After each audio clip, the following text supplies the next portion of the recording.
आज की इस वीडियो में मैं आपको बताऊंगा कि हीरो फिनकॉर्प से फाइल को कैसे लॉगिन करना है। अगर कोई एप्लीकेंट हीरो फिनकॉर्प के लिए एलिजिबल है तो उसकी फाइल को हम कैसे प्रोसेस कर सकते हैं। तो हीरो फिनकॉर्प से फाइल को लॉगिन करने के लिए सबसे पहले हमें हीरो फिनकॉर्प का आईडी और पासवर्ड से लॉगिन करना होता है।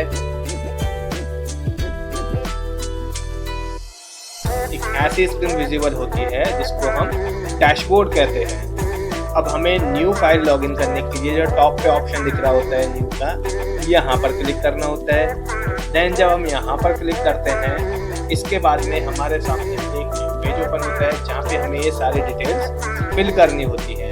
जैसे कि is this a top up loan, यानी कि जो लोन के लिए आप अप्लाई कर रहे हैं वो टॉप अप लोन है। अगर टॉप अप लोन है तो यस, अगर अदरवाइज न्यू लोन है तो नो पे क्लिक करना होता है। तो हम यहाँ पे न्यू लोन के लिए अप्लाई कर रहे हैं तो नो सेलेक्ट कर लेंगे।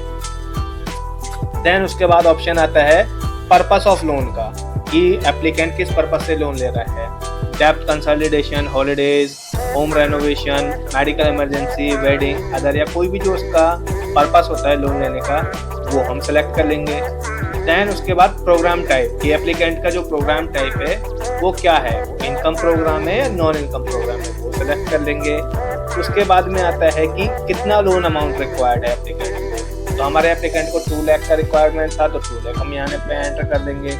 देन उसके बाद ऑप्शन आता है रिक्वायर्ड टेन्योर इन मंथ्स, कि एप्लीकेंट्स को जो लोन चाहिए कितने मंथ्स के लिए चाहिए। यहाँ पे ऑप्शन मिलते हैं 6 month, 18 months, 12 month, 36 month, 48 month, 60 month. तो हम उसके अकॉर्डिंग जो हमारा एप्लीकेंट का रिक्वायर्ड टेन्योर होगा वो सिलेक्ट कर लेंगे। देन उसके बाद जो ऑप्शन आता है एप्लीकेंट डिटेल्स का, तो यहाँ पे हमें बेसिकली ये सारी डिटेल फिल करनी होती है, जिसमें कि सैल्यूटेशन क्या है, first name, last name, date of birth, PAN card, gender, marital status, ये सारी एप्लीकेंट की डिटेल होती हैं जो हमें फिल करनी होती है।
जब ये सभी डिटेल हम फिल कर लेंगे, देन उसके बाद हमें क्लिक करना होता है सर्च KYC ऑप्शन पे। तो जब हम इस ऑप्शन पे क्लिक करेंगे, ऑप्शन पे क्लिक करने का जो नेक्स्ट स्क्रीन हमारे सामने विजिबल होती है, उसमें लिख के आता है कि जो हमने अभी एप्लीकेंट्स की डिटेल फिल करी है उसमें जो पैन कार्ड हमने एंटर किया था उसको ये मैच नहीं कर पा रहा है, यानी कि ऑलरेडी अकाउंट में पहले से कोई ये पैन कार्ड नंबर रजिस्टर्ड नहीं है, जिसका मतलब ये केस जो है डुप्लीकेट नहीं है।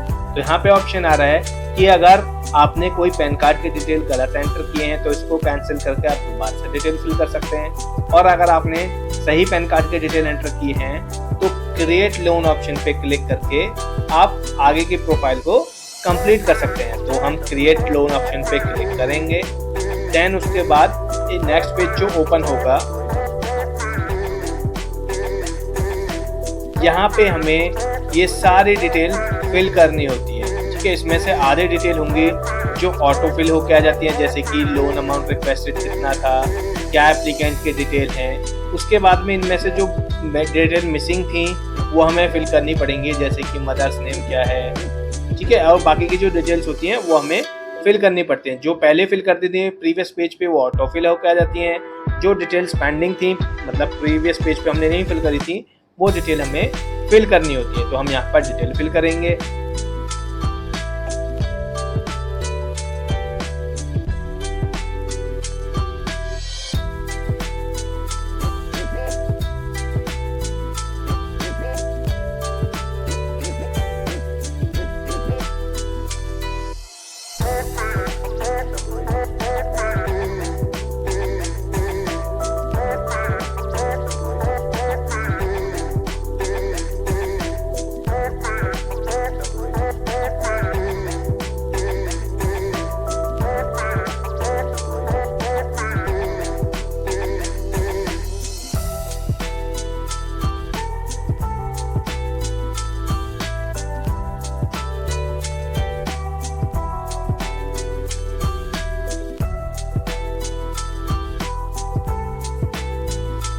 एप्लीकेंट डिटेल फिल करने के बाद अब हम इनकम की डिटेल फिल करेंगे। जो भी एप्लीकेंट की इनकम थी उसके बेसिस पे जो डिटेल थी उसको फिल करेंगे।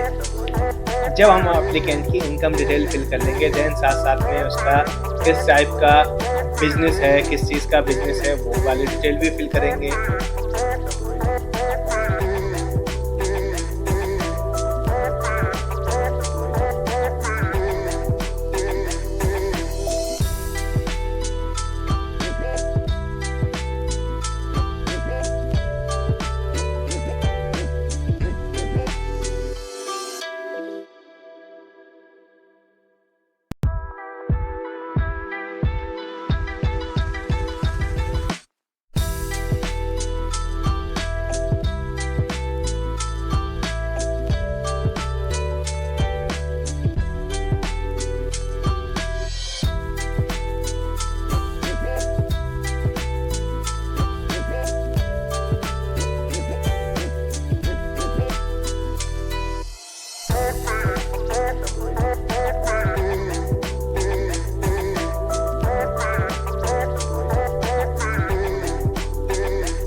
देन उसके बाद उसका मेलिंग एड्रेस मतलब जो कस्टमर का करंट एड्रेस है जहाँ पे उसकी वेरिफिकेशन हो सकती है, सारी डिटेल अवेलेबल हैं, जहाँ पे कस्टमर रहता है वहाँ की डिटेल हमें फिल करनी पड़ती है। ठीक है, तो वो हम यहाँ पे फिल करेंगे।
जब हम एप्लीकेंट की करंट के एड्रेस की डिटेल फिल कर देंगे, देन नेक्स्ट ऑप्शन आता है, ये पूछता है कि जो अभी हमने एड्रेस फिल किया था और उसका जो ये परमानेंट एड्रेस है सेम है या डिफरेंट है। अगर दोनों एड्रेस सेम है तो इस चेक बॉक्स को हम टिक कर देंगे, अदरवाइज डिफरेंट है तो हम यहाँ पे फिल करनी होगी।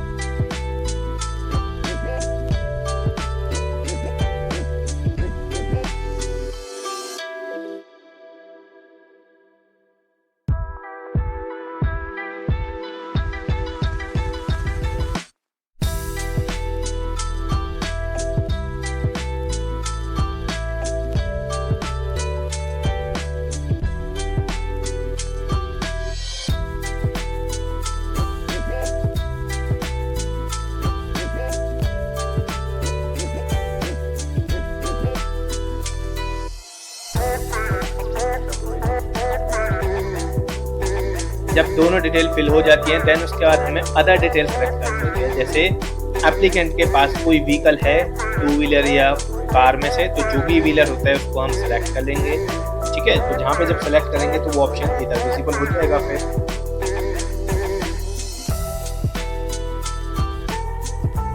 नेक्स्ट ऑप्शन है कि एप्लीकेंट कौन सी वॉलेट ऐप यूज करता है, like Paytm, Freecharge, Airtel money. तो जो पेटीएम जो वॉलेट ऐप एप्लीकेंट यूज करता होगा वो हम सारी यहाँ पे टिक कर लेंगे। देन उसके बाद next option is e commerce app कि एप्लीकेंट कौन कौन सी ई कॉमर्स ऐप यूज करता है वो सिलेक्ट कर लेंगे हम। ठीक है, फिर ऑप्शन आता है यूपीआई ऐप का कि एप्लीकेंट कौन कौन सी यूपीआई ऐप यूज करता है तो वो सिलेक्ट कर लेंगे हम यहाँ पर। उसके बाद कौन कौन सी स्ट्रीमिंग ऐप सेलेक्ट करता है, like Netflix, Hotstar, Amazon prime, तो जो भी करता है वो सिलेक्ट कर लेंगे। फिर आता है बैंकिंग ऐप की कौन कौन से बैंक की ऐप यूज करता है एप्लीकेंट वो सिलेक्ट कर लेंगे। जब हम ये सारी डिटेल फिल कर लेंगे, देन हम सेव बटन पे क्लिक करेंगे।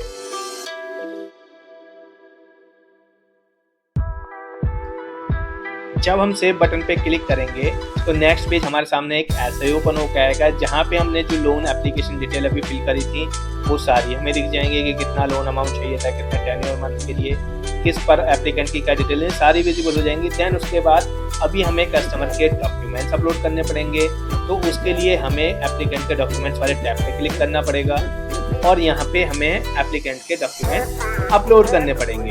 ठीक है, जैसे कि ये दिखा रहा है आपको कि यहाँ पे टाइप ऑफ एड्रेस सेलेक्ट करना है हमें, मतलब जो हम पहला डॉक्यूमेंट अपलोड कर रहे हैं वो क्या कर रहे हैं, टाइप ऑफ एड्रेस कर रहे हैं, प्रूफ ऑफ आइडेंटिटी कर रहे हैं, बैंक स्टेटमेंट या क्या है। तो सबसे पहले हमने सेलेक्ट कर लिया मानिए प्रूफ ऑफ एड्रेस। तो प्रूफ ऑफ एड्रेस में जो डॉक्यूमेंट लगा रहे हैं हम, अब उसका सब टाइप सेलेक्ट करेंगे हम। ठीक है, लाइक पैन इंटीमेशन लगा रहे हैं, आधार कार्ड लगा रहे हैं, इंडियन पासपोर्ट लगा रहे हैं, वोटर आईडी लगा रहे हैं, ड्राइविंग लाइसेंस लगा रहे हैं, जो भी हम लगा रहे हैं वो एक ऑप्शन यहाँ सेलेक्ट कर लेंगे।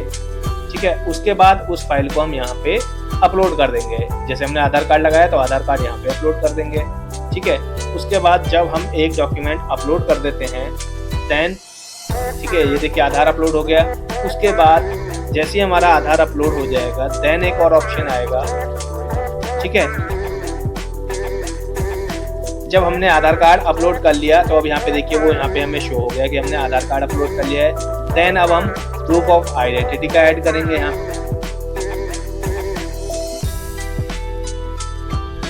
प्रूफ ऑफ आइडेंटिटी के लिए सब टाइप हम पैन कार्ड सेलेक्ट करेंगे। देन यहाँ पर अपलोड फाइल पे क्लिक करके पैन कार्ड अपलोड कर देंगे। ठीक है,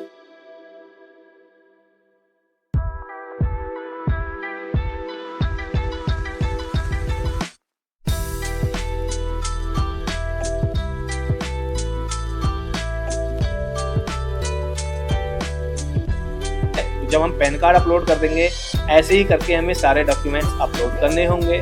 फिर उसके बाद हमें एप्लीकेंट से कंसेंट लेना पड़ता है, जिसको हम ओटीपी के थ्रू भी ले सकते हैं। कंसेंट लेने के लिए हम check consent via OTP option पे क्लिक करेंगे और जनरेट ओटीपी पे क्लिक करेंगे तो एप्लीकेंट के रजिस्टर्ड मोबाइल नंबर पे ओटीपी चला जाएगा। देन एप्लीकेंट से वो ओटीपी लेके हम यहाँ पर ओटीपी एंटर करेंगे। जैसे ही ओटीपी एंटर करेंगे, देन उसको वेरीफाई करेंगे। जब हम ओटीपी वेरीफाई कर लेंगे तो यहाँ पे ऑप्शन आ जाएगा कि ये जो एप्लीकेंट था उसका ओटीपी वेरीफाइड हो गया है और उसे कंसेंट हमें दे दिया है। कंसेंट लेने के बाद हम यहाँ पे एप्लीकेंट की ईएमआई कैलकुलेट करेंगे कि हाँ जो हमें लोन अप्लाई किया है उसके बेसिस पे कितनी एप्लीकेंट की ईएमआई कैलकुलेट होगी। तो जब हम ईएमआई कैलकुलेट ऑप्शन पे क्लिक करेंगे तो यहाँ पे टॉप पे ऑप्शन आ जाएगा कि कस्टमर की जो है ईएमआई एप्लीकेंट ईएमआई जो बनेगी वो कैलकुलेटेड हो चुकी है। अब ये हमें फाइनल पेज पे दिखेगा कि कितना लोन अप्रूव हुआ, इसके बेसिस पे कितनी ईएमआई बनेगी। जब एप्लीकेंट की ईएमआई कैलकुलेट वाले ऑप्शन पे हम क्लिक कर देंगे देन हमें एप्लीकेंट का स्कोर कार्ड चेक करना होता है कि स्कोर कार्ड के अकॉर्डिंग एलिजिबल है कि नहीं है। तो राइट हैंड साइड में जो ड्रॉप डाउन बटन होता है इस पर हम चेक करेंगे, चेक स्कोर कार्ड का जो ऑप्शन होता है यहाँ पर हम क्लिक करेंगे तो नेक्स्ट ऑप्शन आएगा कि एप्लीकेंट का स्कोर कार्ड चेक करना चाहते हैं, आप एग्री करते हैं तो हम यहाँ पे चेक स्कोर कार्ड कर देंगे। देन जैसे हम चेक स्कोर कार्ड पे करेंगे तो एप्लीकेंट का स्कोर कार्ड हमें दिख जाएगा कि कस्टमर एलिजिबल है या नहीं है। अगर एलिजिबल होगा तो हमने ऐसे ही कस्टमर की प्रोफाइल फिल कर दिया, डॉक्यूमेंट अपलोड कर दिए हैं। देन उसके बाद हमारे लास्ट डिटेल पे शो हो जाएगा कि कस्टमर को कितने अमाउंट का लोन अप्रूव हुआ है, उसके बेसिस पे कितनी उसकी ईएमआई है, कितना रेट ऑफ इंटरेस्ट एलिजिबल होगा कस्टमर के लिए, सारी डिटेल हमें वहाँ पर दिख जाएंगी। ठीक है guys, thank you so much.